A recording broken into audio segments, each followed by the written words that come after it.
Hello and welcome to Mental Health Matters. I'm Edgar Wiggins, your host for this program that is dedicated to providing you with practical and useful information regarding mental health and related issues. All communities and groups experience mental illnesses. However, African Americans and other minority groups' experience of treatment can be problematic. Today, to help us begin to understand this very complicated issue, is Dr. Annelle Primm, who is the Director of Minority and National Affairs for the American Psychiatric Association. Dr. Primm has been a practicing psychiatrist in the Baltimore area for 22 years, and she is also an Associate Professor of Psychiatry at Johns Hopkins. Welcome to Mental Health Matters, Dr. Primm. Thank you, Edgar. My pleasure. Let's begin by kind of looking at the issue of just help-seeking behaviors in the African American community. Are African Americans as likely as other groups, if they're experiencing a mental illness or a mental health problem, to reach out for care? And if so, where do they go? Well, African Americans are less likely than others to seek mental health services. There are many barriers, stigma, sometimes people wanting to go to what we call alternative sources of care, like the faith community. That's a place where people have a lot of trust and may be the first place that people go when they are experiencing mental health needs. Some also go to the primary care setting, to their family physician. Some go to emergency rooms, which, as you know, is not the best place to receive one's mental health care. Well, and also going to an emergency room also means that you've really waited until the situation has become a real crisis, and there are very few alternatives. That's right, and when people wait to the crisis stage, we know that their outcomes, or how they ultimately do, is not as good as if they had come for services much earlier. There really is almost a window that we really want to get help at a certain point in time in order to get the best outcome. And if you wait beyond that to the crisis stage, then we really missed an opportunity for the person to do as well as they possibly could. Well, let me just go back, though. You talked about stigma. Let's talk about that a little bit more, because I really do think that that's an especially difficult problem for the African American community. I mean, we're certainly aware that there still is stigma regarding mental illnesses and treatment and so forth, but why might stigma be a special problem for the African American community? Well, for African Americans and other people of color, just being who they are in terms of their racial and ethnic background is stigmatized. People are looked down upon, they're devalued, and so, just based on their race and ethnicity. So when such an individual then confronts having a mental illness or mental health need and perhaps being labeled as crazy, quote unquote, this is another stigmatizing label placed on them, and we've called this, double stigma. Right. So it certainly does not encourage people to step forward for services or be known as someone who needs mental health care. So it really is a particularly difficult problem, and in fact is a barrier to reaching out to get help. Now, you talked about going to the faith community, to our ministers, pastors, whoever. Yeah. You talked about going to our family practitioners, healthcare providers, but you really didn't talk about going to a specialized mental health clinician, a psychiatrist, a psychologist, a social worker. What really is the issue in terms of African Americans seeking out specialized mental health care? Well, just walking through that door, usually with our community mental health centers is a big sign that says Community Mental Health Center, and anybody seeing a person walking in there assumes that, they have mental health needs. So again, it gets back to that whole stigma issue. And walking into a church or another religious institution, walking into a primary care clinic, you could be being treated for any number of different things. So it's sort of a safer zone or safer door for people to walk into. And for some of us, we've been thinking that our strategy should be, as mental health professionals, to link up with those alternative sources, the primary care setting, the faith community setting, so that we can be there and sort of provide a mental health specialty safety net in those settings, since that's where people more comfortably and more naturally go. Well, the thing that I, of course, was thinking about is if you're going to somebody who's not an expert in that area, how likely are you to get the kind of help and care that you really need? How likely are you to get the help, the specialized treatment?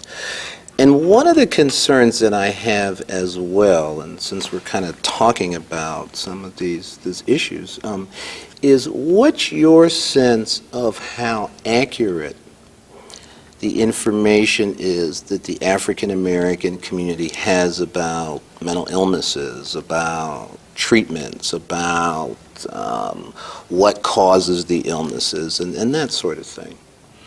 Well, I think the information, there is information that's out there, and there are lots of advocacy groups like Mental Health America and the National Alliance on Mental Illness, NAMI, and even some of our local organizations, the Black Mental Health Alliance and so forth, that have put together pamphlets on mental illness and so forth.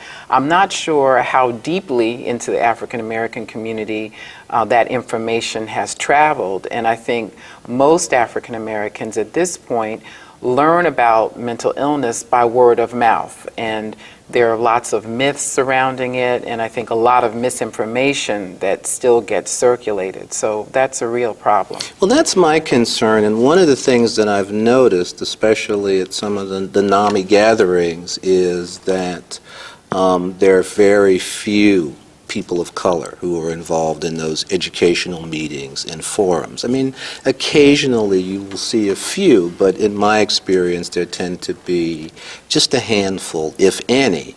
And I'm always concerned about the degree and extent to which people have access to accurate information. I mean, it's great if we put it together, but if it's not getting to the community, then the myths don't go away. The stereotypes remain, and stigma continues to be a significant problem.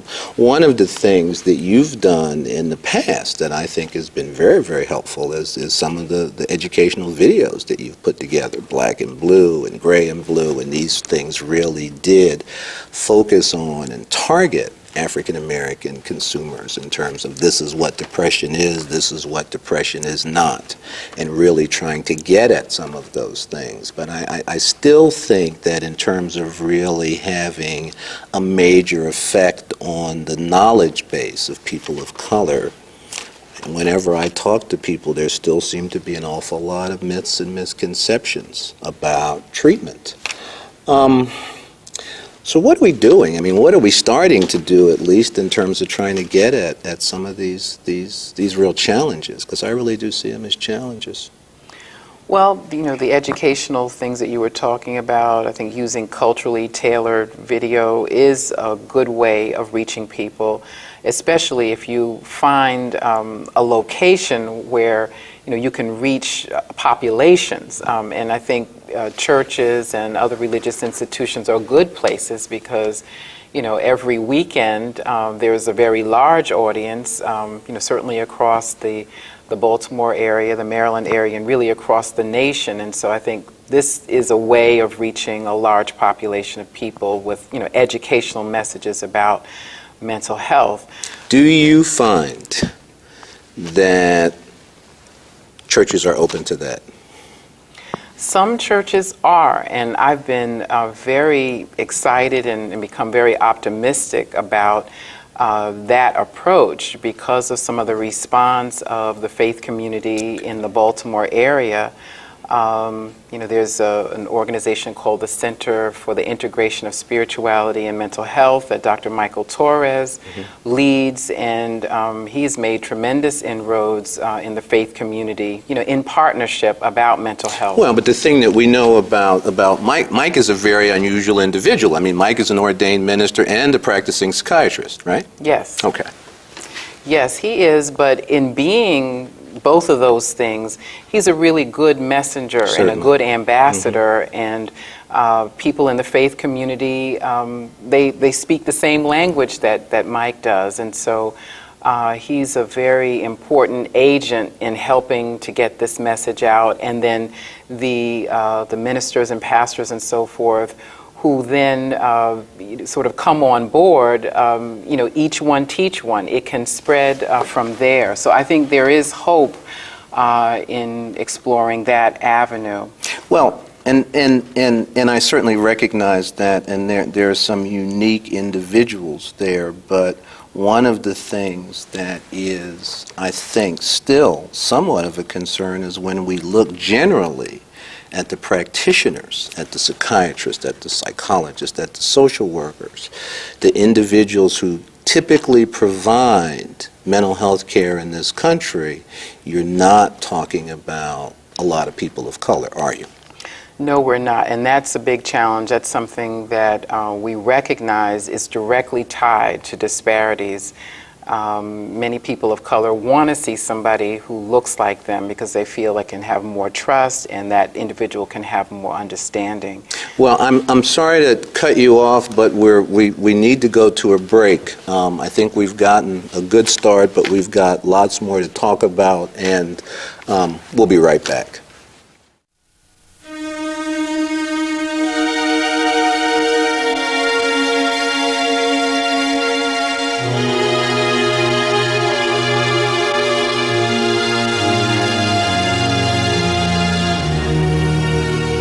Drunk driving doesn't just kill drunk drivers.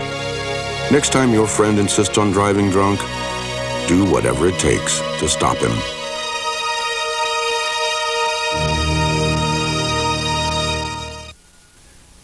The air dances with the waters, which brings the rain that feeds the land, that is home to the animals. All life dances together. In a world so connected, choosing one environmental cause can be hard. EarthShare is 40 environmental charities working together.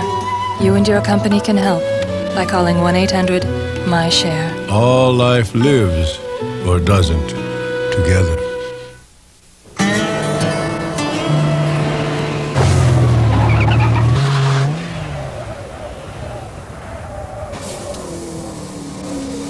Excuse me. Do you wear your safety belt? Why, no. I don't wear my safety belt. Thank you.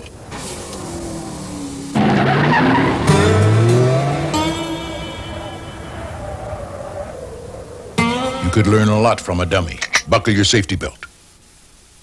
In our nation of plenty, 1 in 5 children faces hunger every day. America's Second Harvest feeds 23 million people every year. 9 million are children. Help feed a hungry child. Volunteer at a food bank or pantry. Organize a food drive at your school or place of work. Get your friends and co-workers involved. Visit secondharvest.org to find out how you can help. Together, we can end hunger in America. My hero? Isaiah Thomas. Kevin Costner. Mr. Wong. These are teachers, but to the kids they've reached, they're heroes. My hero? Mrs. Wooten.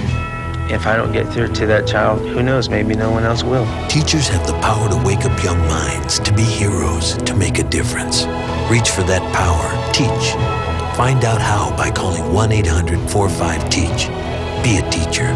Be a hero. If all the drunk drivers arrested in Maryland during the past 3 years were here today, this stadium would be full. If you drink, drink responsibly. Remember,